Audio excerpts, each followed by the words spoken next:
Naam, habari za muda huu mpendwa msikilizaji na mtazamaji wetu wa Amani TV Media. Matumaini yangu makubwa ni kwamba wewe ni mheri wa afya popote unapotutazama kupitia simu yako, lakini pia kupitia runinga yako. Ujambo na karibu kutegea sikio na kuitazama taarifa ya habari katika lugha tukufu la Kiswahili. Msomaji ni Ramsehi Ramadhan. Hivyo, ili uendelee kupata habari zetu za kila siku, hakikisha tu una subscribe channel hii, una comment, lakini pia unasambaza habari zetu kwa walio wengi zaidi. Leo ni tarehe 1 mwezi Novemba mwaka wa 2025 na tunakuletea yale ambayo yanajiri sehemu mbalimbali mashariki mwa nchi ya Jamhuri ya Demokrasia ya Kongo, lakini pia dunia nzima kwa ujumla. Hivyo nakusihi kunipa sikio mwanzo mpaka tamati.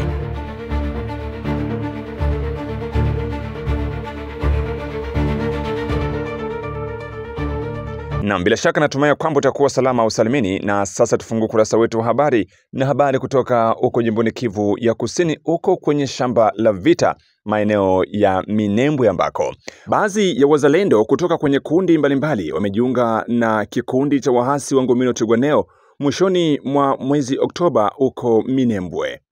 Baada ya kuyahasi makundi yao wazalendo hao na kujiunga na makundi ya wahasi, majeshi hao wametangaza rasmi sababu zilizowapelekea wao kujiunga na makundi ya wahasi. Kwa jina naitwa Ibuchwa Hussein. Niko komanda batayo wa SMPSS. Lakini kwa leo nilishaingia unite kufuatana na lengo ya SMPSS ya kupoteza watu. Leo niko kwa MRDP ya Twirwaneho hapa Minembwe. Ndio kwenye niko. Ndiyo. Asante sana, na mimi niko kinara wa chama ya Baraka Force. Naitwa kwa jina la Asakachi Mwana Fichi. Asante, tunashukuru kwa kufika hapa. Kwa jina mimi naitwa Ndombochi Walocha. Asante sana, tunashukuru sana kwa sisi kabisa tunajisikia huru kufika hapa na kukuja kujiunga na Twirwaneho. Sisi ikiwa tulikuja kutoka huku kwetu, tuko miaka ya kutosha tunatumika kimaimai, lakini sasa tuliona kwamba ili muda yote ambao tulifanya sisi tuko mpori, hatuone mafaa ya kupigana. Tuko tunapigana, hatuna shabaha kabisa kamilifu kama shabaha ndio kitu fulani. Ni kupigana vile mapepo inaingia mubatu, tupigane na tujue mwisho na mwanzo ni wapi. Sasa sisi kama tulikamata hatua ya kutoka kuma grupe zingine kule kuseni PCC, ndio tulikuwaka tukaona ya kwamba ni sherti tuunde force yetu nyingine. Force yenye na mawazo ya muungano na batu bingine, muungano wa donc vision ya maendeleo. Tukaona ya kwamba tujiunge na Twirwaneho, na tuliunda Baraka Force mwaka wa 2020 ndio tuliunda Baraka Force sous l'initiative ya Kaliota Desire, hiyo mwanzilishi mkubwa wetu wa hiyo chama. Sasa tukapata askari wenyewe walipata ile mafikiri, tukajiunga pamoja. Sasa tuona ya kwamba kwa kuendelesha kuikala huko, shabaha sisi kutoka kabisa kuja kujiunga Twirwaneho plito. Twirwaneho tulisikia vita ilipambana mingi ya kutosha, ya mingi sana, mauaji ya hapa na pale, batu kukimbia, kuwana. Hata tuliona ya kwamba haitoshi. Sasa batu liko napigania nini? Shabaha ya kupigana ni nini? Ile maswali tunajiuliza hayo, na sisi benyewe tuko kule chini. Sasa hii tuko tunapigana depuis 2007 mpaka hivi. Eske tunaenda wapi? Na shabaha ni nini? Tuliishi miaka ya kutosha, miaka ya mingi, na Banyamulenge miaka ya kutosha huku Itombo tulikuwa tunaishi tribi Banyamulenge, sie Babembe, Banyindu, Bafuleru. Hizi makabila ine tunaishi bila magumu. Bon, tuliona ya kwamba kwa sababu entre sie kwa sie kule sie benyewe askari tulijisikia kama tulijitosha mule, mwalisikia ile mawazo akaitika. Musie ba kule kwetu tulikuwa kwa mai. Mwasikia mawazo ni mzuri, tukajitosha mule zetu. Sasa kutoka kule kwetu kukuya huku tujiunge na Twirwaneho ni vita kali, kwa sababu na benye biko basoda na biko basoda tonge tribi zote ziko kule chini. Nasema hapana kwenda kujiunga na wale ni Banyarwanda, batabachinja M23 tabachinja, mutakufa nyewe bote, mutamalizika. Tutamalizika. Batatuchinja. Tulifanya nini? Muko miezi ngapi hapa? Sasa miaka yote. Muko miezi ngapi? Hapa tuko miezi 3 hivi. Haba yabachinja? Tunachinja na mtu. Tuko tunaishi mzuri, kwanza hewa ya sawa sawa. Tukajiuliza ndio Twirwaneho ilikuwa biko sema hii. Twirwaneho ilipambana vya ajabu, na ile hali ya Twirwaneho kufanya ile hatua walifanya, kwa sisi tujisikia vraiment hapana, ifu tujiunge na hao watu, kwa sababu hata kujiunga kwa wanajeshi hao kwenye kundi la waasi kumepokelewa namna gani? Naye mkuu kiongozi wa vijana ndani ya sekta ya Itombwe, Bwana Mfareji Lewis, huyo hapa, msikilize. Jambo sana bwana mtangazaji. Kwa mtazamo wetu sisi vijana wa sekta ya Itombwe, kulingana na hizo taarifa tulizozipata na video zinazozunguka kunako mitandao ya kijamii, etikuwa kuna kundi la wazalendo kutoka katika kundi la SNPCC wamejiunga na Twirwaneho. Tutasema kwamba ni kawaida, tuko ndani ya vita, ni kawaida, kila mtu anatembelea kwa malengo zake. Lakini tuisi kwamba hao sio wazalendo halisi, kwani mzee ya Kutumba na miaka kadhaa iko ndani ya pori, na kwa leo haiko tena mpori. Tukisema kuanzia Luvungi hadi Misisi anakuwa na maposition zake katika barabara nambari 5 na hata njia zinazoindukia vilima vya Baraka, Mboko, Uvira, hata upande wa Nyangezi. Na sijui maisha mabaya sana magumu kusema kwamba wanaweza wakatoke. Hao ni watu ambao wana malengo yao, ni watu ambao labda walifanya mambo yasiyokuwa ya kawaida ndani ya jamii, na hiyo walipenda kukimbilia kunako hao waasi wa AFC Twirwaneho na M23 ili kupata kuvertire ama mahali kwa kukimbilia, wasiulizwe kitu, wasifuatwe na vyombo vya sheria. Lakini wanapoeleza kwamba wamepigana miaka kadhaa, sasa wakati wanajiunga na Twirwaneho na AFC M23, sijui huko wanaenda muparadizo gani ambako hawatapigana, kwani M23 inaendelea kupigana, inaendelea kushambulia vijiji, na wazalendo pia na jeshi la taifa inaendelea kufunga manjia, inaendelea kuandaa vita. Sijui hako wataenda ishi namna gani wakati hayo yote yakiandaliwa. Na jambo lingine ni kupenda kusema mtangazaji, tutashukuru sana wakati wanaishi miaka 2-3 wangali wanaonekana katika hilo kundi la Twirwaneho, kwani mtusi ni mtu ambaye ana malengo tofauti. Aweza kukaribisha leo na kesho anaweza kukugeuza maiti. Ikiwa malengo ambayo alikuwa akizania kwako hayatimiki, anaweza kugeuza mbinu zingine. Na tuambie tu vijana wote wa Jamhuri ya Kidemokrasia ya Kongo, hususan wa Kivu Kusini, hasa wa Nyanza za juu na hizi za kati za tarafa la Fizi, Uvira na Mwenga, kuwa makini sana, kwani watu kama na hao ni watu ambao wamekwenda kupana habari, na ni wao watakuwa saa vile magide wakionyesha hao adui manjia za kujipenyeza ili waangamize vijiji vyetu ambavyo viko kando kando. Ni kwetu kabisa kuwa makini. Katika lugha kimombo wanasema ni lazima tuwe vigilant, kwani hao ni watu ambao wanapenda kutafuta maarufu katika kundi hilo la Twirwaneho, na watatumikishwa sana na Twirwaneho na AFC M23 Tabara ili kuangalia kama wanaweza kupata kuingia katika vijiji vingine. Ni hayo bwana mtangazaji, Lakini wakati hao ya kijiri pia kuna hesabu kubwa kabisa tumeisoma kunako mitandao ya kijamii kutoka kwao pia wao wa M23 vijana wa Kinyamulenge wanapatikana katika kundi la Twigwaneo, nao wametoka wamejiunga na Warundi. Hiyo ni kuambia kwanza hao wameeleza kwamba wako maisha mabaya, chakula, madawa, mavazi.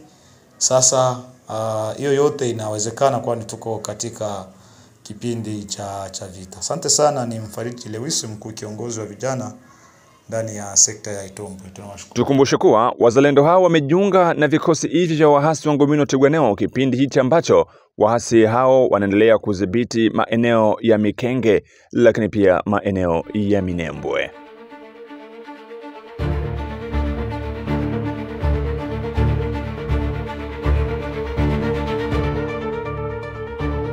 Na tukisalia bado jimboni Kivu ya Kusini uko tarafani Fizi, ni kwamba tukio lingine la kusikitisha limeibuka mjini Baraka katika jimbo la Kivu Kusini, ambako mwanamke mmoja mwenye umri wa takribani miaka 50 ajulikanaye kwa jina la Yola Aliamtu pamoja na mjukuu wake wameshambuliwa vikali usiku wa kuamkia Jumamosi tarehe 1 Novemba mwaka wa 2025 na watu wasiojulikana waliokuwa wakishikilia silaha ndani ya manispaa ya Katanga. Bi Yola ambaye ni mke wa bwana Aochi Mwenemikila, mkuu wa shule sekondari ya Omo Lubenga ya Katanga, alipigwa risasi mguuni na kujeruhiwa vibaya. Kwa sasa anapatiwa matibabu katika hospitali ya Polyclinic maeneo ya Katanga. Mjukuu wake ambaye pia alipigwa risasi wakati wa shambulio hilo alikimbizwa kwa dharura katika hospitali kuu ya mji wa Baraka, lakini kwa bahati mbaya alifariki dunia muda mfupi baada ya kufikishwa hospitalini. Tukio hili la kusikitisha limeongeza zaidi hofu katika mji wa Baraka ambao kwa miezi ya hivi karibuni umekumbwa na ongezeko la matukio ya uhalifu, hasa kutokana na kusambaa kwa silaha ndogo mikononi mwa raia na makundi yasiyokuwa ya kiserikali. Wakaaji na viongozi wa eneo hilo wamezitaka mamlaka kuongeza ulinzi ili kulinda raia wanaendelea kuwa wahanga wa hali hii ya usalama inayozorota kila siku.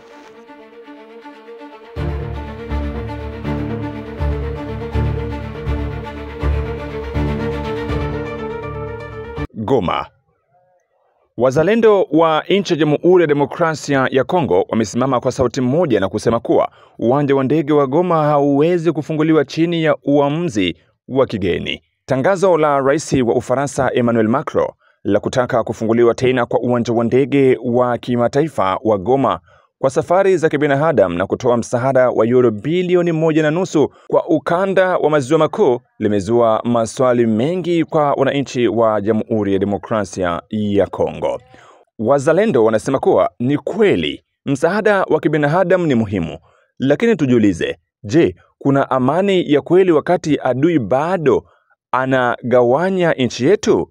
Je, kuna maendeleo ya kudumu wakati bendera ya taifa haipandi kwa uhuru katika kila upande wa nchi yetu? Wazalendo nasema hakuna amani bila ukombozi kamili wa ardhi ya Kongo. Kufungua uwanja wa ndege wa Goma wakati bado kuna uvamizi wa majeshi ya Rwanda na wahasi wa AFC M23 ni sawa na kulalisha adui na kuanza kugawanya taifa letu. Au wamesisitiza kuwa Kongo haihitaji uwanja wa ndege unaothibitiwa na wahasi, bali inahitaji usalama, heshima na kurejeshwa kwa mamlaka ya serikali. Kipaumbele si kufungua njia za ndege, bali ni kukomesha milio ya bunduki inayosikika na kuangamiza taifa la Kongo. Wazalendo wanaendelea kupaza sauti na kusema kuwa kuna swali kubwa: kwa nini Ufaransa inaharakisha kufungua uwanja wa Goma? Kwa nini msaada mkubwa kiasi hicho unatolewa haraka kwa ukanda wa maziwa makuu huku nchi yetu ikiwa bado vitani? Jibu liko wazi. Kivu ni eneo lenye utajiri mkubwa wa madini.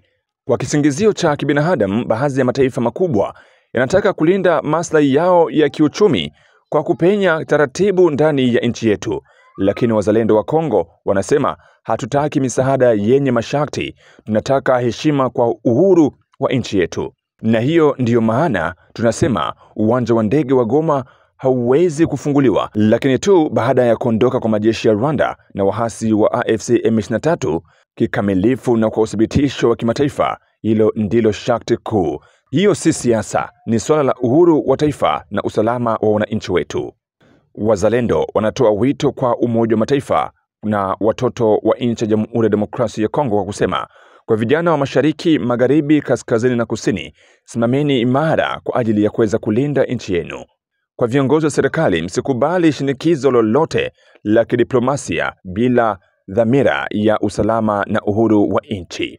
Kwa vyombo vya habari na wasomi, elimisheni, fahamisheni na hamasisheni wananchi kuhusu ukweli ulio nyuma ya neno la misaada ya haki ya kibinadamu. Na kwa washirika wa kimataifa wenye nia njema, saidieni Kongo bila kuibadilisha. Tunataka amani lakini bila mateso. Tunataka ushirikiano lakini bila utumwa.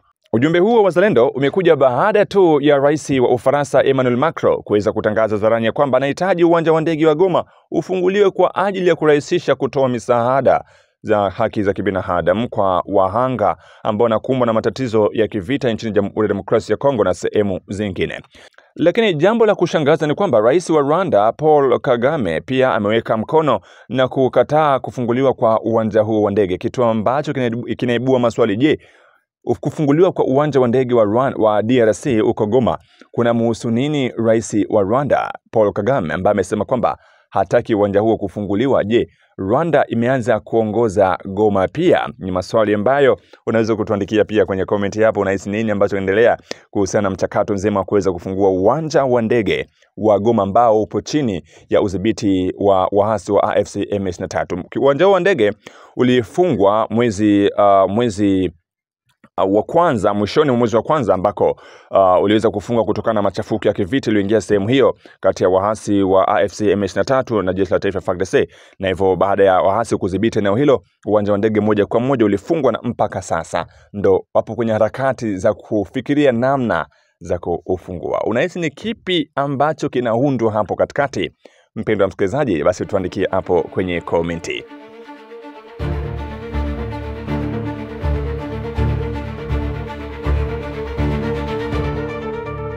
Na huko Ituri ni kwamba jeshi la Jamhuri ya Demokrasia ya Kongo FARDC limesema kuwa limefanikiwa kuteketeza moja ya ngome kuu ya waasi wa kundi la CRP, kundi ambalo linaongozwa naye Thomas Lubanga Diallo katika eneo la Nyamamba.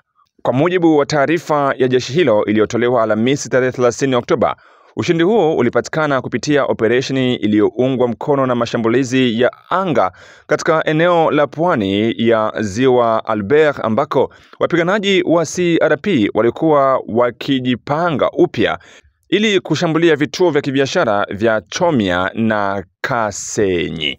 Msemaji wa operesheni za kijeshi mkoani Ituri, Luteni Julius Ngongo, amesema kwa sasa wanajeshi wetu wameendesha mashambulizi makubwa dhidi ya CRP kando na Ziwa Albert. Uharibifu katika kambi yao ni mkubwa. Kuna majeruhi, kuna waliouawa na wengine wamepoteza viungo vyao vya mwili. Kwa nguvu hii ya mashambulizi, hawa vijana hawawezi tena kuendelea kupatikana maeneo haya. Aidha, hawawezi tena kupingana na serikali, amesisitiza msemaji huyo. Pia ametoa wito kwa wapiganaji wa CRP waliokimbia kwenye maporomoko ya Milima Blue kuweka silaha chini na kujisalimisha kwa jeshi la taifa FARDC. Hawana tena uwezo wala vifaa vya kuendeleza mapigano. Zana zao ni chakafu kabisa. Chaguo pekee la busara ni kujisalimisha. Vinginevyo watashughulikiwa kijeshi au kufikishwa mbele ya sheria. Viongozi wao wa kisiasa tayari wamesalimu amri. Hivyo vijana, kwa nini mubaki porini? Mtakufa bure nyinyi, aliuliza Luteni Ngongo.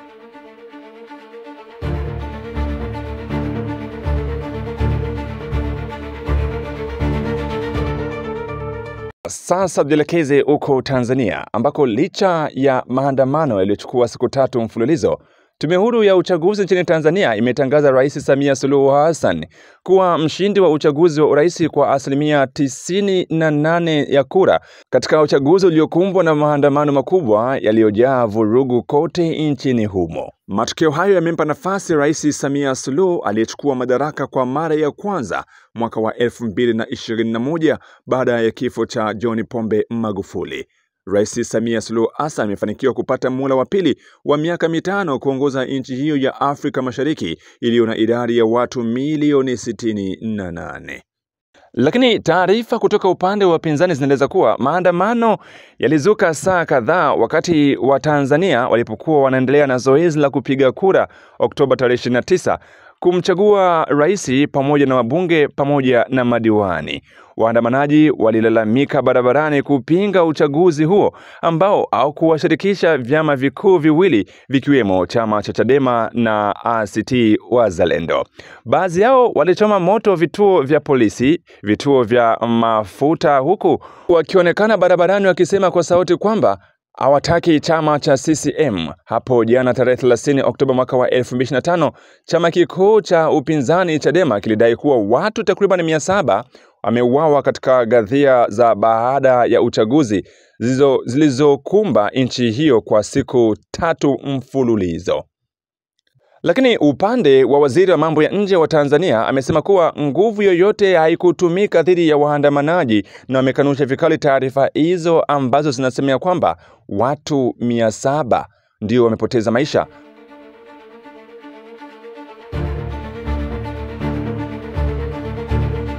Kwa hivyo hizo ni habari za huko Tanzania, mpendwa msikilizaji, ambako Rais Samia Suluhu Hassan akiwa ni mwanamama amechukua tena nafasi ya miaka 5 ya kuongoza nchi hiyo ya Tanzania licha ya vurugu ambazo zimeweza kushuhudiwa baada ya upinzani. Wadadisi wa masuala ya kisiasa huko Tanzania wamesema kwamba alipata ushindi kabla hata ya uchaguzi kwa sababu vyama pinzani vyote ambavyo vina watu wengi nchini Tanzania havikuweza kushirikishwa kwenye uchaguzi huo, kitu ambacho kilikuwa moja kati ya sababu kubwa ya watu kuandamana. Yani Tanzania, Mama Samia Suluhu Hassan hakuwa na mpinzani, yani CCM ambacho ni chama tawala hakiwa na mpinzani mwaka huu kama miula mingine ambako kuna kuwa na upinzani kati ya CCM na Chadema na ACT Wazalendo, moja kati ya vyama ambavyo vinakuwa vina mvuto mkubwa kwa wananchi wa Tanzania. Kwa hivyo Samia Suluhu Hassan amechukua tena unahoza wa kuweza kuongoza nchi hiyo kwa miaka mingine 5. Mpendwa msikilizaji na mtazamaji wetu, hizi ni za moja kwa moja kutoka huko Tanzania.